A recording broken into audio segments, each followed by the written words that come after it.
Okay, I just got out of the shower, and with this cast protector I'm covering up a post-surgical site that I had for carpal tunnel syndrome. I'm using an Aqua Shield cast protector, and as you can see, it fits nice. I just got out of the shower. This edge here is the important part. As you put it on, then move the air out of it, and you put it in the water to move the air out of it, and you get this nice seal right there. Okay, I'm going to pull this off, slip this right off. Okay, and what I usually do is, because I know the outside's clean now, because I just had a shower, I turn it inside out, and then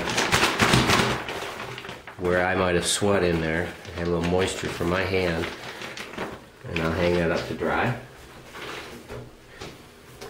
Now what we're going to do is we're going to change this dressing.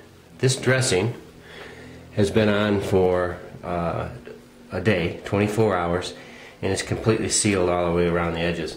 It's a dry dressing in the middle, and it's sealed here. We're going to show you how we did that.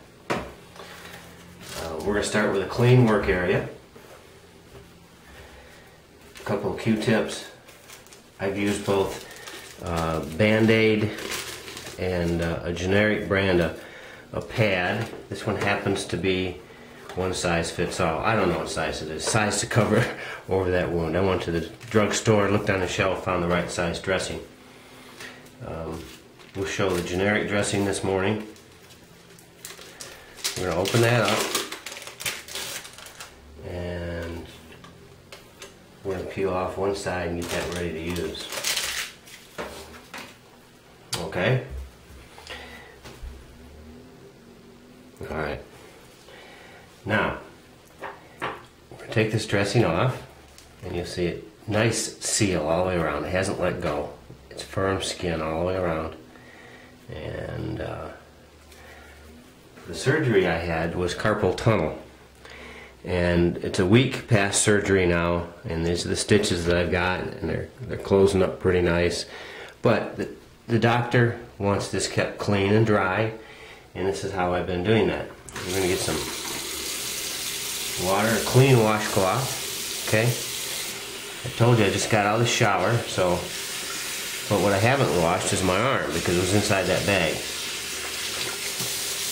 So we're going to get a little antibacterial hand soap is what I'm using here on a clean washcloth. Get it nice and sudsy, more foam than soap. And we're lightly going to clean that off, get anything out of there. You're not supposed to get it real wet, but this is a good time to scrub your arm, and around here we want to get all the dirt off from the adhesive.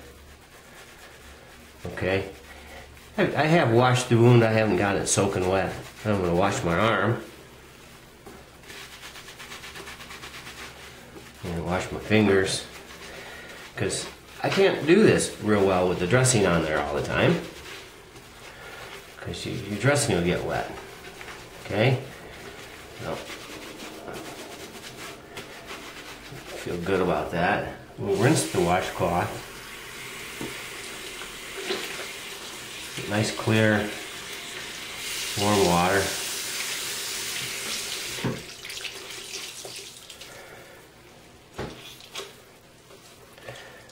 Get as much water out of there as we can. Now we're going to pat that dry, and we go ahead and make sure it's all clean and around there, and we'll finish the fingers. Okay, we'll leave this out in case we need it. There's the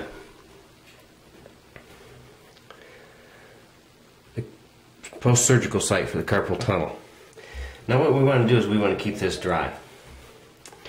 I'm waiting a little bit for the air to dry. Make sure everything's nice and dry there. We're going to be using a product called benzoin tincture. It's a oral mucosa protectant. It's okay to get this on a wound, but we're not going to put it on the wound. Okay? It's going to go around the wound in the area that the adhesive, the Band-Aid has adhesive all the way around the edges. And so we're going to paint an adhesive edge around this on our skin. This product, this benzoin tincture, is going to allow the Band-Aid to stick and remain in place for 24 hours, no problem. We're going to paint a strip here. We're going to paint a strip here. We're going to come over here and paint a strip down and across the bottom. I'm just going to get a little bit more on there. Okay. This is a thin film protectant. It makes the Band-Aid adhere to your skin and it won't ravel up on the edges. This will keep that dressing in place for 24 hours. Try not to get it right on the wound, on the post-surgical site. It won't hurt it. It will sting. It won't hurt it. But we want that area to stay dry underneath the bandage. And the bandage lets air go through there. Now, if you had a little infection in here, you could just touch a little antibiotic on there. Always use a Q-tip out of your antibiotic tube. This is a generic I bought at the drugstore. Get a little bit on there, a little half pill size. If you're going to put antibiotic on your, you're going to touch it right along there. And not gob it on, just touch it a little bit. Throw those Q-tips away. Use a Q-tip once to touch something and throw it away. Keep it close to being sterile. Next, we're going to take this bandage. You see it's shiny around there. This is now dry, and where the Band-Aid sticks, it's going to be stuck. And so we want to do this one time. We don't want to lift it up and have to do it again.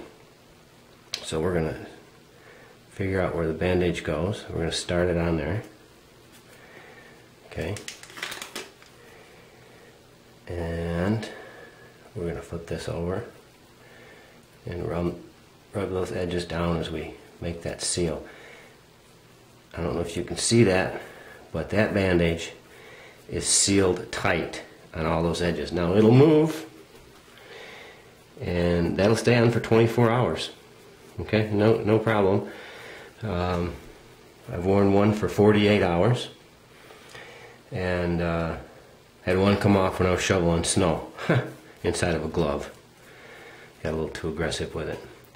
But those edges are nice and sealed, and if you want to take your washcloth and get some of that benzoin off the outside, you can. It's a little sticky, but just like that. And there we have a dressing that'll stay on for 24 hours. Looks neat. Any kind of environment that you're in where you're shaking people's hands, it's my right hand. I'm in the medical business, occasionally go into patient care areas.